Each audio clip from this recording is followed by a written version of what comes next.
Ito namang mga lugar na posibleng naging disposal site ng mga labi ng mga nawawalang sabongero na puntahan na ng Philippine National Police.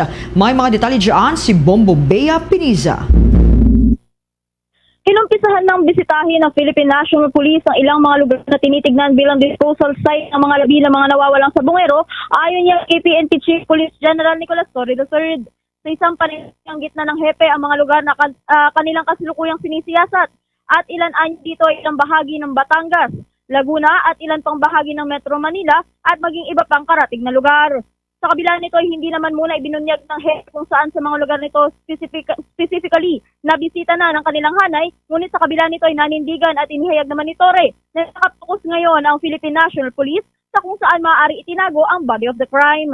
Kasunod ito ay tiniyak naman din ng hepe na agad silang magbibigay ng komprehensibong ulat hinggil sa kanilang mga pagsisiyasat. Ngunit ngayon ay hintayin na lamang anya ang magiging resulta ng mga ikinakasang investigasyon. Kaugnay yan, pakinggan natin ang mga pahayag ni Police General Nicolas Torre III, hepe ng Philippine National Police. Meron na kami mga ilan na binibisita. May mga areas kami not only around Laguna or Batangas but in other parts of the metro and other parts in the underlying areas. Saka namin i-detail at obviously, alam niyo naman ang rason. Several. Hindi natin, as the information comes in, alam niyo naman yan eh. So, as the information comes in, nagkakaroon ng panibagong input sa investigation. We'll give you a comprehensive report pag matapos na lahat ng ito.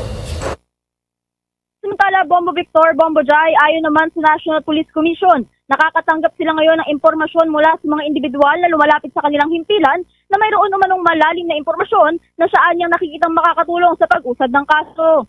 Ayon kay NAPOLCOM Commissioner Vice Chairperson and Executive Officer Attorney Rafael Vicente Calinisan, mayroong isa sa mga ito na mayroong malalim na impormasyon at nakikita maaaring maging testigo para sa nagpapatuloy na investigasyon. Tumanggi naman si Calinisan na magbigay ng iba pang mga impormasyon hinggil sa pagkakakilanlan ng individual, ngunit umaasang opisyal na makakakuha ng formal na mga affidavit mula sa mga personalidad na ito na lumalapit sa kanilang tanggapan upang formal ding magamit para sa pagresolba ng kaso ng mga nawawalang sabongero. Kaugnay yan, pakinggan naman natin ang tinig ni Atty. Rafael Vicente Calinisan, Commissioner Vice Chairperson and Executive Officer ng National Police Commission. Investigation is still ongoing. So aside from the investigations currently being done by different law enforcement entities, the National Police Commission is also doing its own investigation. May mga ibang feelers kaming nakukuha. Totoo lang, sana mag-materialize yung kanilang paglapit and hopefully yung mga lumalapit na to makapag-produce ng affidavit at maging susi rin sa ating investigation. The feelers come from different people. That can be a police officer also, that can be a civilian, but we are receiving feelers from different entities giving information.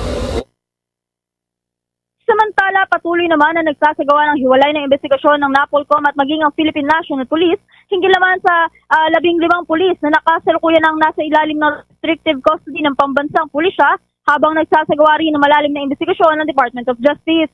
Sa kabila nito ay patuloy ang kanilang ugnayan sa isa't isa upang matiyak na magiging iisa at magiging konektado ang mga resulta ng investigasyon para sa hustisya na inaasam ng mga pamilya ng biktima.